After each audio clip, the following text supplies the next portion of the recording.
नमस्कार, स्वागत है आप सभी का पंचतत्व में। मैं आपके साथ कोमल। बंधन और बोझ में सिर्फ मोह का फर्क है।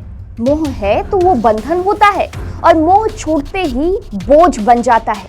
यह बात उस इश्क पर अधिक फिट बैठती है जो पूरा होने के बाद टुकड़ों में बिखर जाता है।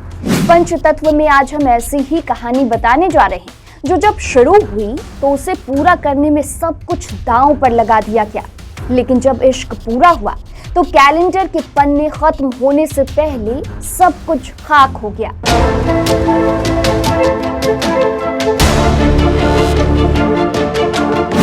यह कहानी हरियाणा की है।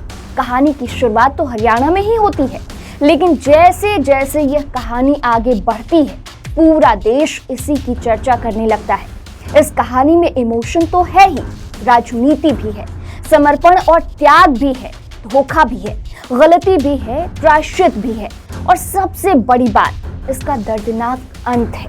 7 दिसंबर 2008 सर्दियों की दोपहर, जब हरियाणा की राजनीति से शुरू हुई प्यार की एक कहानी का साक्षी बना भारतीय मीडिया। वहां कई पत्रकार खड़े थे, बड़ी संख्या में कैमरे लगे थे। सवालों की झड़ियां शुरू होती उसके पहले ही प्यार में डूबा वो लवी डवी कपल सामने आया, एक दूसरे को गले लगाया और देश की पूरी मीडिया के सामने अपने प्यार का ऐलान किया। ये खबर फिल्मी जरूर लगती है, लेकिन ये है हरियाणा की राजनीति की वो हकीकत जो कभी देश के अखबारों और टेलीविजन की हेडलाइन बनी थी।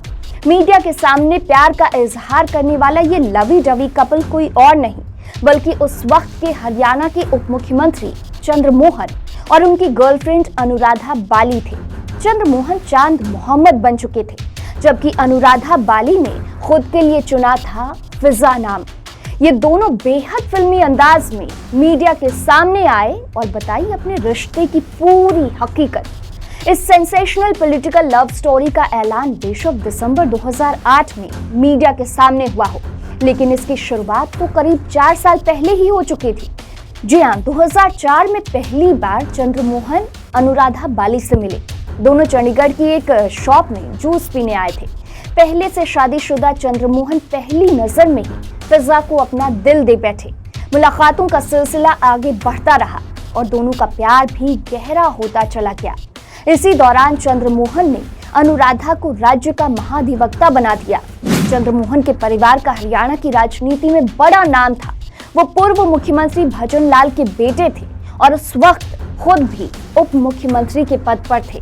चंद्रमोहन और अनुराधा बाली का प्यार धीरे धीरे सबको नजर आने लगा और ये बात चंद्रमोहन के परिवार को नागवार गुजरी। चंद्रमोहन की पत्नी सीमा ने चंद्रमोहन को समझाने की कोशिश भी की, लेकिन वो माने नहीं। अनुराधा बाली पर भी दबाव डाला गया, लेकिन ये दोनों किसी भी कीमत पर अपना रिश्ता तोड़ने को तैयार नहीं थे। 4 साल तक ऐसे ही ये दोनों एक दूसरे से मिलते रहे, लेकिन अचानक अक्टूबर 2008 को चंद्रमोहन गायब हो गए। ना परिवार को चंद्रमोहन की कोई खबर थी और ना ही उस वक्त के मुख्यमंत्री को राज्य के उप मुख्यमंत्री के गायब होने की कोई सूचना। उप मुख्यमंत्री के गायब होने से राज्य में हड़कंप मच गया। फिर एक दिन चंद्रमोहन ने SMS कर मुख्यमंत्री हुड्डा को बताया कि वो एक धार्मिक यात्रा पर गए हुए हैं, लेकिन हकीकत कुछ और ही थी। चंद्रमोहन 3 महीने से गायब थे, लेकिन जब वो लौटे तो बिल्कुल बदले थे और इस बार वो अनुराधा के साथ अपने रिश्ते को नया नाम देने का मन बना चुके थे। 7 दिसंबर को हुई इस प्रेस कॉन्फ्रेंस में ऐसे कई सनसनीखेज खुलासे हुए जिसने लंबे समय तक हरियाणा की राजनीति में हड़कंप मचा दिया। इस प्रेस कॉन्फ्रेंस में ही पहली बार चंद्रमोहन ने बताया कि वो अनुराधा बाली से शादी कर चुके हैं। अनुराधा बाली और चंद्रमोहन परिवार और समाज के खिलाफ जाकर एक दूसरे के हो चुके थे। चंद्रमोहन और अनुराधा दोनों ही पहले से शादीशुदा थे, इसलिए दोनों को एक दूसरे से शादी करने के लिए इस्लाम कबूल करना पड़ा और बन गए चांद मोहम्मद और फिजा। चांद और फिजा ने बताया कि वे दोनों मेरठ में थे और वहीं उनका निकाह हुआ। चांद मोहम्मद और फिजा के ऐलान के बाद तो हरियाणा की राजनीति में जैसे भूचाल आ गया। चंद्रमोहन उर्फ चांद मोहम्मद को उप मुख्यमंत्री पद से हटा दिया गया। चंद्रमोहन के पिता भजन लाल ने उन्हें अपने परिवार और संपत्ति दोनों से बेदखल कर दिया। चांद और फिजा को धमकियां भी दी गई, लेकिन प्यार में डूबा ये जोड़ा हार मानने को बिल्कुल भी तैयार नहीं था। दोनों चंडीगढ़ के एक फ्लैट में साथ रहने लगे। ऐसा लगा कि शायद थोड़े समय बाद दोनों के प्यार के सामने हरियाणा में चल रहा भूचाल थम जाएगा, लेकिन ऐसा बिल्कुल भी नहीं हुआ। एक महीने बाद फिर एक ऐसी सनसनी फैलाने वाली खबर आई जिसने हरियाणा की राजनीति में खलबली मचा दी। चांद और फिजा की शादी को अभी 1.5 महीना भी नहीं बीता था कि अचानक चांद मोहम्मद के फिजा के घर को छोड़ने की खबर आई। चांद मोहम्मद फिजा को छोड़कर लंदन जा चुका था, लेकिन फिजा ये मानने को तैयार ही नहीं थी।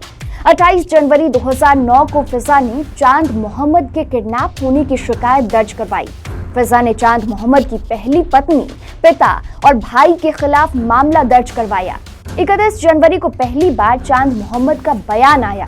चांद उर्फ चंद्रमोहन ने कहा कि उन्हें अपनी पहली पत्नी और बच्चों की याद सता रही है और वो उनके पास वापस लौटना चाहते हैं। चांद के धोखे से अंदर ही अंदर फिजा टूटने लगी थी, लेकिन उन्होंने अपनी लड़ाई जारी रखी। 2011 में फिजा ने एक राजनीतिक पार्टी फिजाए हिंद बनाई। इसके अलावा फिजा ने कुछ रियलिटी शो में भी काम किया। एक फिल्म में भी वो वकील की भूमिका निभाती नजर आईं।